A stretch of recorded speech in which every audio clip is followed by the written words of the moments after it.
여러분, 만약에 여러분이 왕이라면 왕으로서 살아갈 때 왕으로서 어떤 점이 가장 어렵겠다 생각하십니까? 주변에 있는 적국이 어려울까요?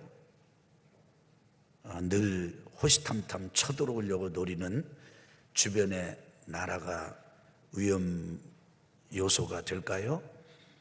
아니면 주변에서 목숨을 노리는 암살자들이 위험이 되겠습니까?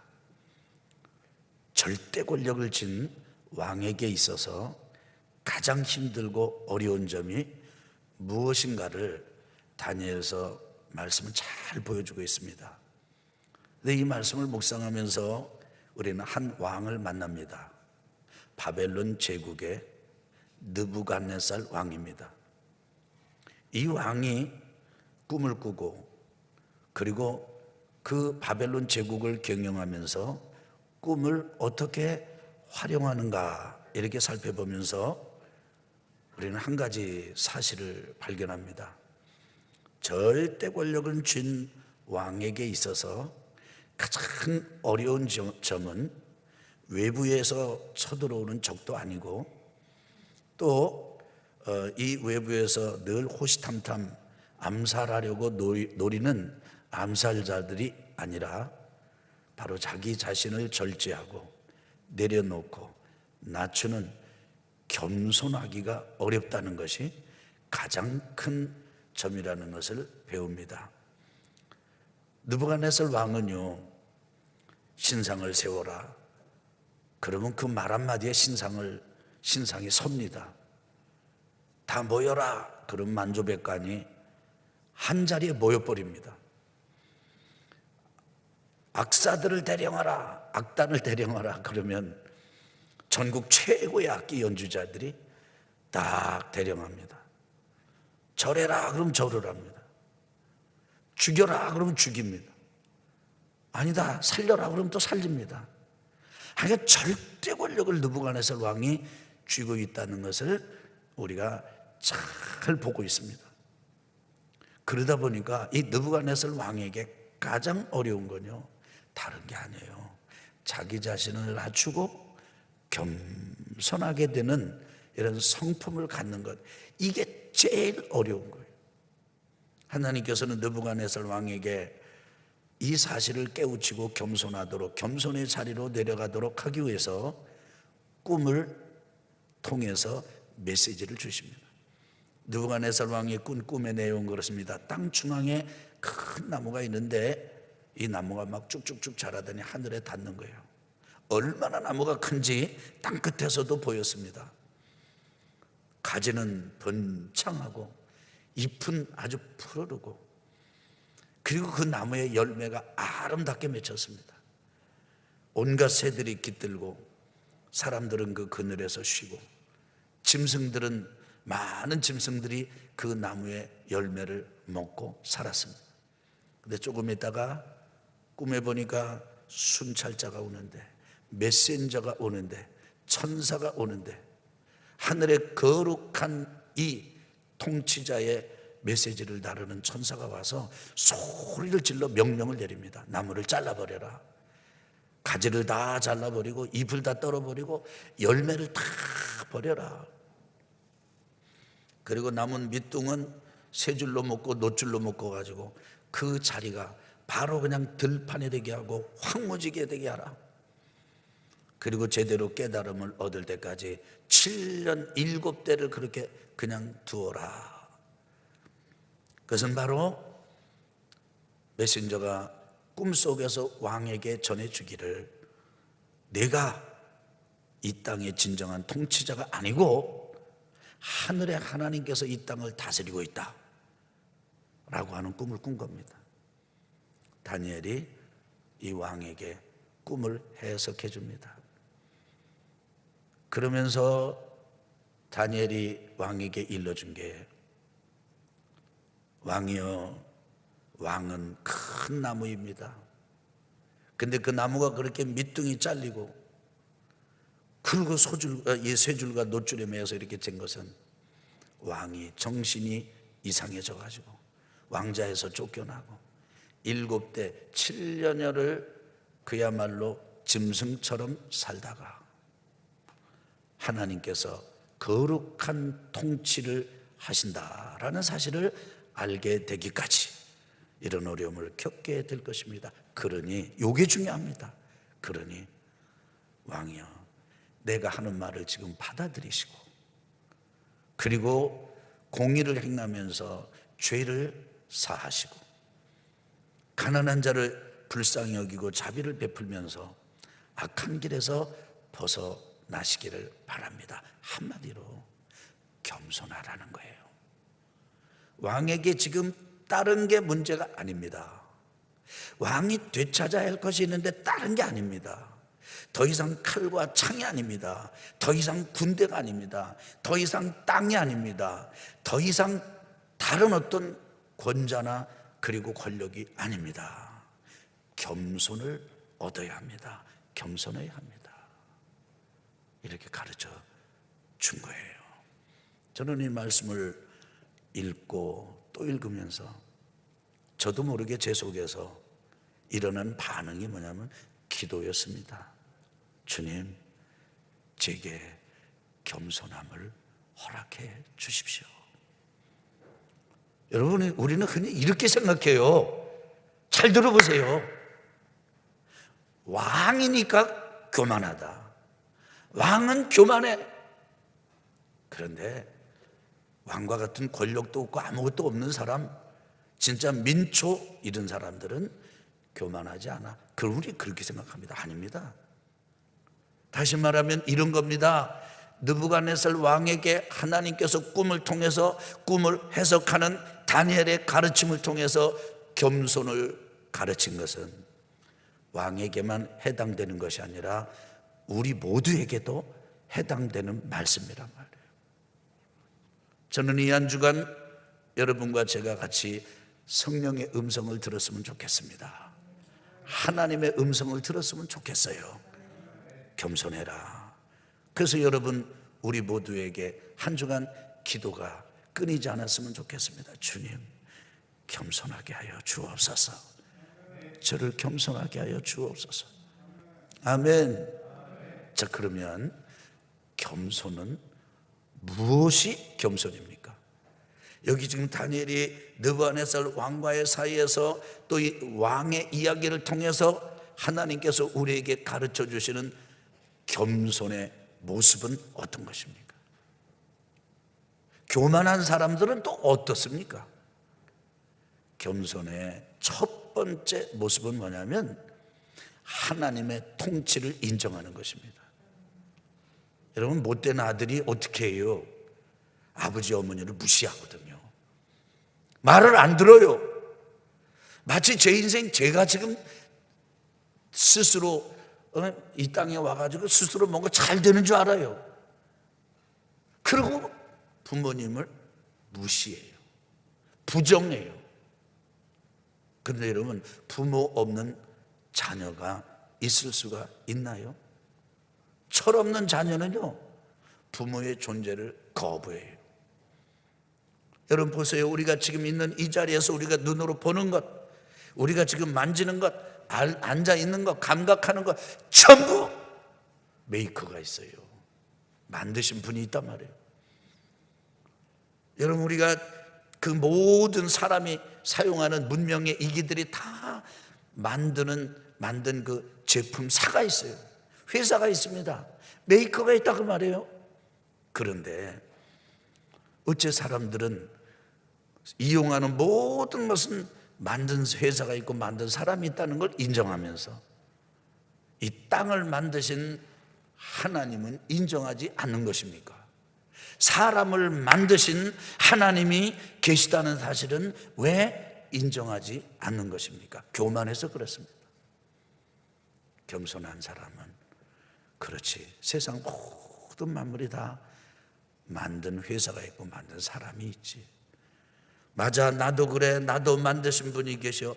온 우주 만물도 만드신 분이 계셔. 태양을 봐도 달을 봐도 별을 봐도 하늘을 봐도 나무를 봐도 돌을 봐도 아멘 할 때까지 하랍니다. 모든 걸 봐도 만드신 분이 계시다. 그런데 만드신 그분 창조주 하나님께서 만들어만 놓으신 것이 아니라 통치까지 하신다. 다스리신다. 아멘. 이건요, 겸손한 사람이 하는 거예요. 여러분, 사람은요, 우리 자신의 인생에 대해서도 하나님의 통치를 받아들이는 사람이 겸손한 사람이에요. 교만하면요, 내 인생의 주인이 나라고 생각해요. 내 마음대로 한다고 생각해요. 사랑하는 성도 여러분, 이 한 주간 여러분과 제가 연습합시다. 내 인생, 우리 가정, 내가 사는 이 삶 모든 영역에 하나님의 통치가 있다. 하나님께서 다스리신다. 할렐루야. 이 믿음의 고백을 갖게 된다면요, 그분은 진짜 겸손한 사람이에요. 두 번째 겸손은 뭐냐면 지혜로운 조언을 받아들이는 것입니다. 여러분, 느부갓네살 왕에게 다니엘이 이제 얘기를 해줬습니다. 당신은 나무고, 큰 나무고, 참 큰 나무가 그렇게 가지가 많고 잎이 많고 아름다운 열매를 맺고 그냥 짐승이 살고 사람이 거기서 덕을 입으니 얼마나 훌륭한 왕입니까? 훌륭한 나무입니까? 그런데 잘릴 수 있다는 걸 아세요. 마음이 온전치 못하고 그야말로 겸손하지 않으면 7년 동안 완전히 고생하게 됩니다. 아직 지금 그때가 온 게 아니에요. 그때가 되기 전에 지금 하나님이 꿈을 통해서 그리고 다니엘의 해석을 통해서 경고를 해주는 거예요. 가르쳐 주는 겁니다. 지혜로운 조언을 해주는 겁니다. 그러니 내 말을 받아들이시오. 근데 한 달이 지나도 안 하는 거예요. 2달이 지나도 전에 살던 그대로 사는 겁니다. 석 달이 지나고 넉 달이 지나고 12달이 지났습니다. 1년이 지났습니다. 하나님의 인내가 끝이 났어요. 하나님께서 이대로 이 사람 두면 안 되겠다. 마음을 뒤집어 놔서 그래가지고는 7년 동안 소처럼 살게 만들었어요. 여러분, 사람이 병 중에 그런 게 있대요. 자기 자신을 여우로 아는 병이 있대. 근데 이 왕은 무슨 병이 걸렸냐면 자기 자신을 소로 아는 병이 걸린 거예요. 그러니까 정신적인 질환에 빠진 거예요. 왕의 자리에 둘 수가 없어. 자꾸 왕이 자기 보고 나 소라고. 그리고 먹는 걸 보니까 풀을 먹어. 풀 뜯어 먹어. 재밌는 건 말도 풀 뜯어 먹는 소리 했을 것 같아요.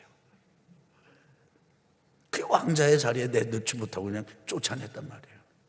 뭐 하지 못해서 다니엘의 지혜로운 조언을 받아들일 기회가 있었음에도 불구하고 받아들이지 못했기 때문에, 안 왔기 때문에. 사랑하는 성도 여러분, 우리는 이렇게 말합니다. 이렇게 생각해요. 하나님, 뜻을 알려주세요. 뜻을 알려주시면 제가 그 뜻대로 살겠습니다. 근데 참 이상해. 사람은요, 그 뜻을 알려주세요. 뜻대로 하겠습니다. 알려만 주시면 그대로 하겠습니다. 그러면서도요, 한편으로는 자기가 원하는 게 따로 있어. 그래서 기도를 하면서도 자기가 원하는 쪽으로 하나님께서 뜻을 풀어주시고 인도를 해주셔야 되는데 딴 쪽으로 해주실까 봐 염려가 많아요. 그래서 정작 하나님의 뜻을 찾아 헤매면서도 하나님의 뜻을 알고 났을 때 제 뜻대로 해요. 참 희한해요. 그래서 중요한 거예요. 왕이 그 꿈을 몰라서, 뜻을 몰라서가 아니라 아는데도 또 확인하고 또 확인하고. 그래서 다니엘을 통해서 그 이야기를 듣고서도 그대로 다 따라갔으면 7년 그 모진 정신질환에 시달리지 않아도 됐는데, 그러니까 거기 빠져버리고 만 거죠. 사랑하는 우리 교우 여러분, 성도 여러분, 때로는 지혜로운 조언이 우리 귀에 씁니다. 우리 배짱에 안 맞습니다. 그래도 겸손한 사람은 그 지혜로운 조언을 받습니다. 우리 아멘 합시다. 지나온 삶을 돌아볼 때 저에게도 중요한 인생의 결정을 좀 해야 될 때가 있었습니다. 어떻게 참 하나님의 뜻을 구할까? 그러다가 성경을 읽으면서 제비뽑기에 대해서 꽂히게 됐어요. 제비뽑기에 대해서 공부를 많이 했습니다. 여기저기 살펴봤습니다. 그리고 제비를 뽑자고 우리 부부가 대화를 나눴습니다. 그런데요, 그때 제게 아주 명료하게 들었던 질문이 뭔지 아십니까? 저는 제비뽑기를 배우는 게 어려운 건 줄 알았어요. 제비뽑기를 하는 게 어려운 건 줄 알았어요. 근데 아니더라고요. 진짜 어려운 게 뭔지 아세요? 제비를 뽑았을 때 나오는 인도, 결정대로 내가 따를 거냐 말 거냐, 이게 힘든 거더라고요. 여러분 절대 쉽게 생각하지 마시기 바랍니다. 그저 뜻을 알려주시면 저는 그대로 하겠습니다. 그것보다 더 중요한 게 있습니다. 지혜로운 조언을 들을 때 그 지혜로운 자체보다도 그 지혜로운 조언을, 가르침을 따르는 믿음을 갖는 거. 왜냐하면 아무리 지혜로운 조언이라도요, 받아들이는 사람에게 지혜가 되는 거예요. 우리 아멘 합시다. 받아들이지 않으면 그 지혜로운 조언이 아무 쓸데가 없어요. 성도 여러분, 기억합시다. 겸손은요, 지혜로운 조언을 잘 받아들이는 거예요. 우리 아멘 합시다. 세 번째로는요, 겸손은 다른 게 아니라 먼저 자기 자신의 죄를 버리는 거예요. 여러분 27절에 보면은 알쏭달쏭한 말씀이 있습니다. 27절 말씀이 이렇거든요. 그런즉 왕이여, 내가 아뢰는 것을 받으시고 공의를 행함으로 죄를 사하고 가난한 자를 긍휼히 여김으로 죄악을 사하소서. 그리하시면 왕의 평안함이 혹시 장구하리이다 하니라. 보니까 이 말씀을 이렇게 언뜻 읽으면은요, 다니엘이 느부갓네살 왕에게 다른 사람의 죄를 용서해 주는 일을 많이 하시오, 다른 사람의 악을 용서해 주는 일을 많이 하시오, 그런 거로 읽힙니다. 그런데요, 이 말씀을 읽고 또 읽고 또 읽어보면요, 이런 뜻이 있는 거예요. 그렇게 다른 사람의 죄를 용서해 주고 악을 용서해 주는 것, 그걸 뭐로 하라고요? 왕이 먼저 공의를 행함으로 하라고요. 왕이 먼저 가난한 자들을 불쌍히 여기고 긍휼을 베푸는 것을 통해서 하라고요. 다시 말하면 다른 사람을 말하기 전에 먼저 왕, 당신이 당신의 죄와 악을 버리고 악한 길을 떠나라. 그런데 그냥 말로, 이론으로 뭐 그렇게 하는 게 아니고 행동으로, 실천으로 아멘 합시다. 행위로 아멘 합시다. 어떤 실천, 어떤 행동, 어떤 행위로요? 공의를 행하는 것, 의로운 일을 행하는 거로. 가난한 사람, 힘없는 사람들을 착취의 대상으로 삼지 말고 그 사람들에게 자비를 베풀어 주는 것으로. 그러니까 다니엘이 왕에게 가르쳐준 자기 자신의 죄를 버리고 악을 버리고 악한 길에서 떠나는 회개는 그냥 회개가 아니라 실천적인 행동을 통해서 하는 회개예요. 그러고 왕의 직무를 감당하라, 그 얘기죠. 바로 먼저 자신의 죄를 버리는 일을 먼저 해야 한다라고 하는 거예요. 여러분들, 누가 임금입니까? 다니엘이 아니에요. 느부갓네살이지. 누가 지금 누구에게 이런 조언을 하는 겁니까? 신하가 왕에게 하는 겁니다. 이 말을 뜯어보고 또 생각해 보면 어떤 거예요? 지금 왕이 틀렸습니다. 왕이 죄가 있습니다. 왕의 길이 지금 악합니다. 어떻게 하늘에 통치하시는 하나님이 계신데, 아니 그 왕궁 지붕에 가가지고 지붕을 거니면서 그 도성이 아주 아름답고 그 다음에 뭐 성이 화려하고 그렇다고 그래가지고 봐라 이거 내가 했다, 어떻게 그렇게 말을 하십니까? 그리고 잘못된 건 전부 딴 사람 탓이라고 어떻게 그런 말을 하십니까? 큰일 납니다. 평안을 잃어버리는 거, 장구하지 못하는 거, 그것은 외적 때문이 아니고 주변에서 죽이려는 사람 때문이 아니라 바로 당신 안에 있는 교만 때문입니다. 그러니까 흥하려면 교만을 버리고 겸손하세요, 이렇게 한 거예요. 이건요, 목숨 내놓지 않으면 못하는 말이에요. 왕은 부하에게 그렇게 할 수 있어. 그런데 신하가, 부하가 왕에게 이렇게 말 못해요. 그런데 다니엘이 그 말을 하는 거예요. 그만큼 이 왕에게 필요했던 것이 먼저 자기 자신의 죄를 버리는 거였죠. 이게 겸손입니다. 자, 겸손이 뭐라고요? 다니엘서를 통해서, 느부갓네살 왕의 스토리를 통해서 다니엘과 서로 이런 이야기를 통해서 우리가 배우는 겸손의 모습이 뭐라고요? 첫째, 하나님의 통치를 인정하라. 우리 아멘 합시다.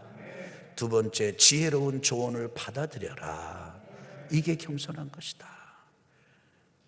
한번 또 제가 한번 아멘 하세요. 먼저 자기 자신의 죄를 버려라. 누구 탓이다 뭐 이렇게 하지 마라. 저는 오늘 이 말씀을 묵상하면서 받은 은혜를 여러분과 함께 나누고 있습니다. 코로나19가 가시지 않고 있습니다. 뭐 변종까지 생겼다. 그래서 이게 앞으로 좋아질지 안 좋아질지 가늠하기가 어려운 때입니다. 이럴 때 우리가 이런저런 말 다 할 수 있어요. 그런데 지금은 여러분과 제게 필요한 덕목이 있고 성품이 있습니다. 다니엘서를 묵상하면서 배우는 은혜예요. 겸손할 때예요. 지금 우리 모두 이 한 주간 이 기도 제목을 붙잡읍시다. 주여, 겸손하게 하옵소서. 겸손하게 하옵소서. 가정에서 겸손하고, 일터에서 겸손하고, 우리 사업장에서 겸손하고, 우리 사는 동네에서 겸손하고, 우리 교회 안에서 겸손하고, 우리 소그룹 영적 가족인 셀 안에서도 겸손하게 하옵소서. 역대하 7장 14절에 내 이름으로 일컫는 내 백성이 그들의 악한 길에서 떠나 스스로 낮추고 기도하여 내 얼굴을 찾으면 내가 하늘에서 듣고 그들의 죄를 사하고 그들의 땅을 고칠지라 약속해 주셨습니다. 쉽게 말씀드리면 뭐예요? 겸손하면 내가 너희들이 사는 땅을 고쳐주마, 그렇게 말씀하신 거죠. 정말 땅이 복되기를 원하십니까? 우리의 삶의 지경이 기름지기를 원하십니까? 멸망이 떠나기를 원하십니까? 망조가 가시기를 원하십니까? 흥하기를 원하십니까? 그러면 두 손 모으고 이번 한 주간 우리 함께 기도합시다. 그것은 따라해 보실까요? 주여, 저로 하여금 겸손하게 하옵소서. 아멘.